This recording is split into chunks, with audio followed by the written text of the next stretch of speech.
Satu saksi yang kemarin, saksi ahli sekaligus saksi fakta yang membuat visum. Jadi dua-duanya ini adalah yang membuat visum. Jadi yang satu membuat visum tahun 2018, yang satu membuat visum 2019.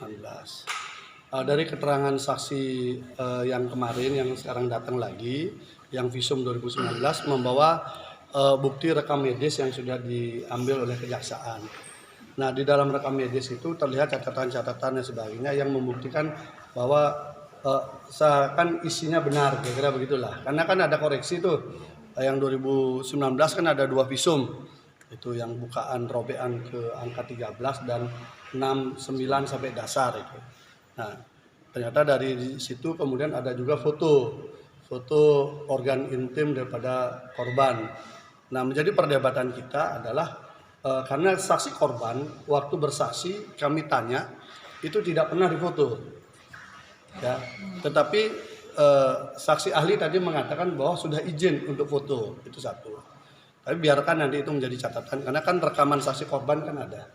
Kemudian yang kedua, bagaimana kita menentukan produk foto itu memang betul milik yang bersangkutan? Saya minta filenya, karena itu hanya printan aja.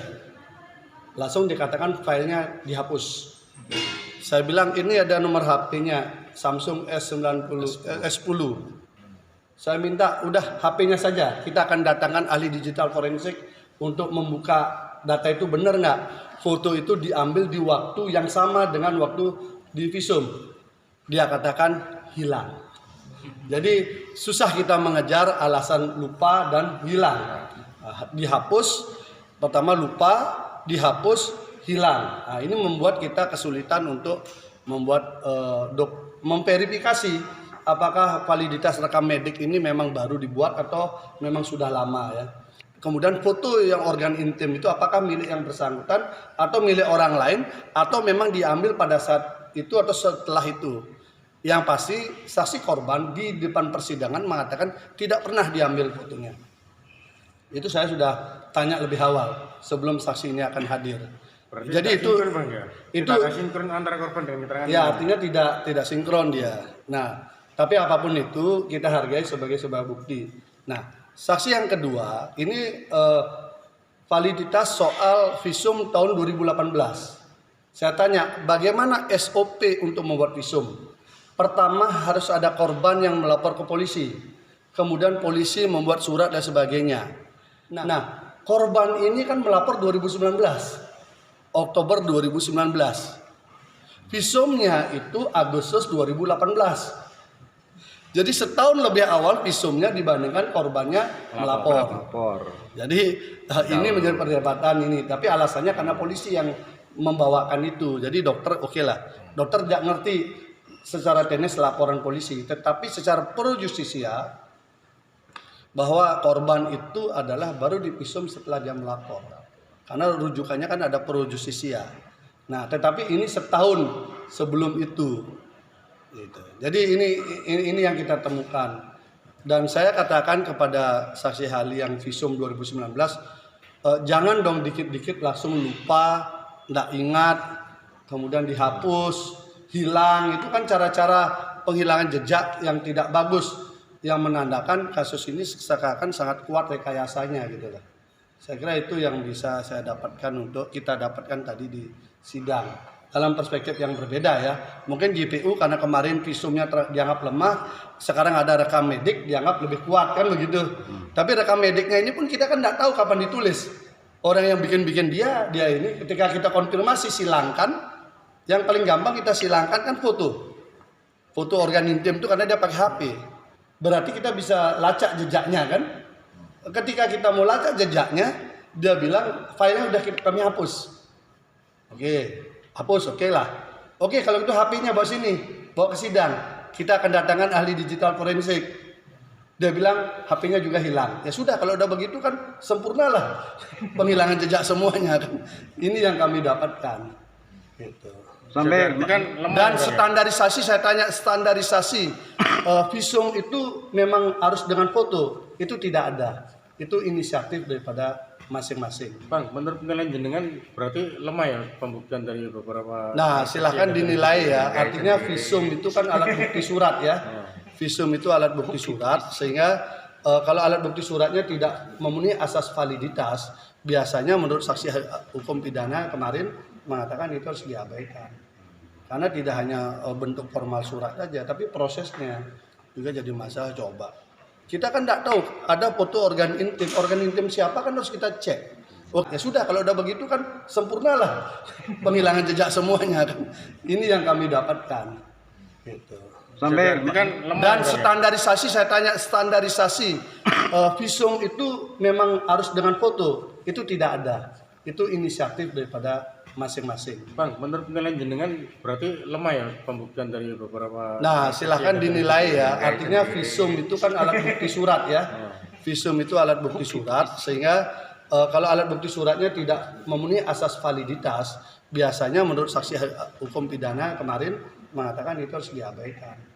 Karena tidak hanya bentuk formal surat saja, tapi prosesnya juga jadi masalah. Coba kita kan tidak tahu ada foto organ intim siapa, kan harus kita cek.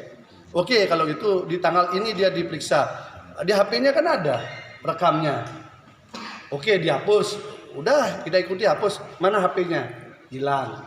Nah kalau sudah ngomong begitu kan, masa harus kita kejar, lapor polisi nggak hilang HP-nya kan, jadi lucu juga. Bang, Jadi udahlah, mau rekayasa kayak apa saya bilang. Rekam medik itu berarti kopi dari kopi berarti.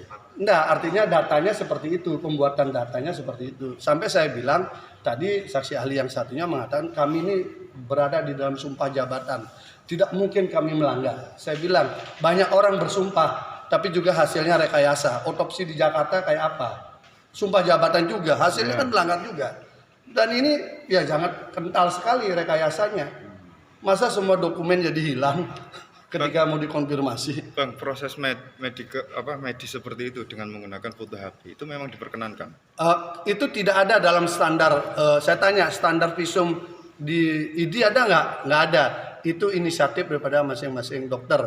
Tapi dokter yang pertama ya yang 2018 dia tidak pakai foto. Saya tanya nggak pakai foto. Ya dokter yang bikin visum 2 kali ini yang pakai foto. Tetapi korbannya mengaku tidak pernah difoto.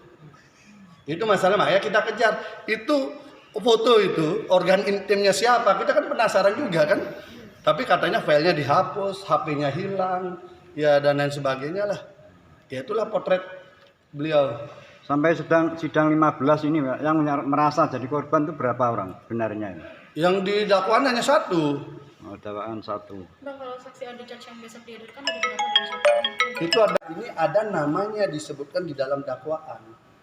Nah itu yang kita kejar. Ini nama orang disebutkan di dalam dakwaan dalam sebuah rangkaian peristiwa yang melahirkan peristiwa pidana. Saya tanya, orang ini hadirkan dong. Kok nggak dihadirkan? Mestinya JPU bersemangat menghadirkan ini, mestinya. Karena kan menyempurnakan cerita kan.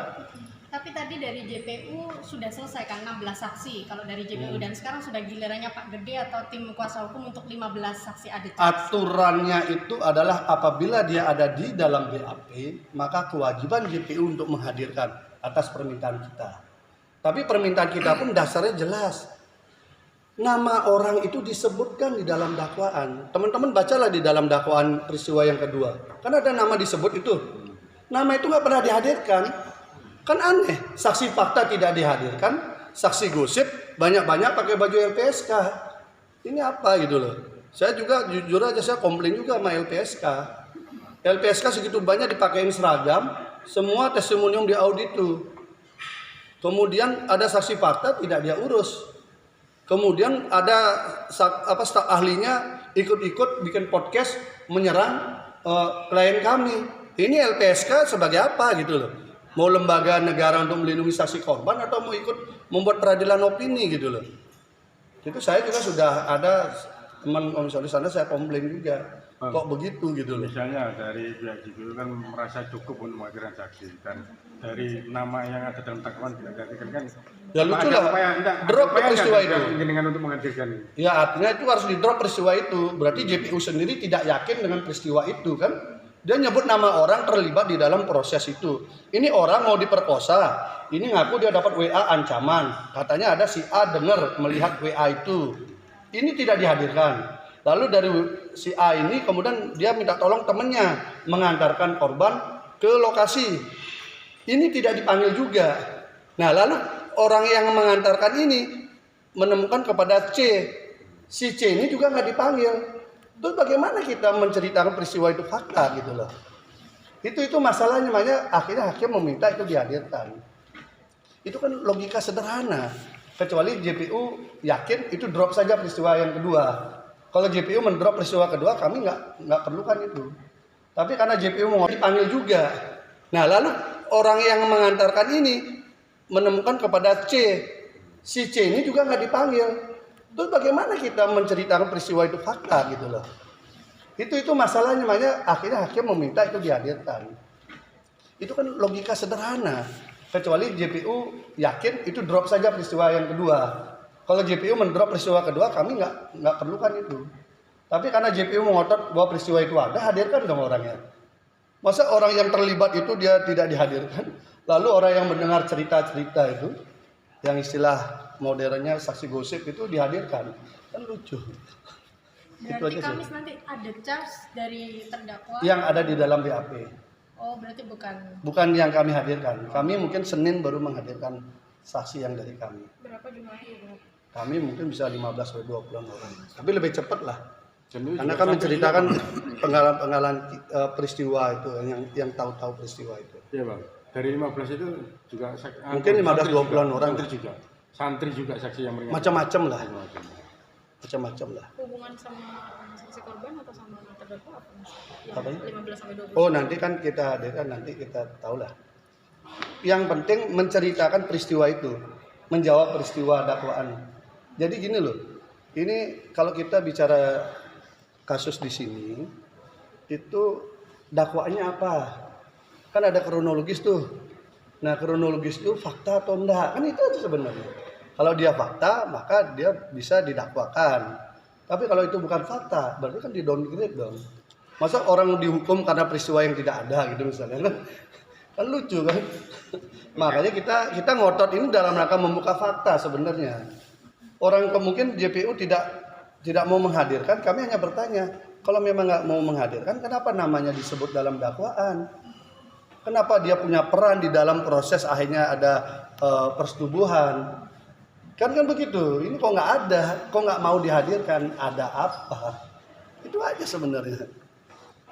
Sederhana kan? Oke. Ya. Oke, terima kasih Mas. Terima kasih.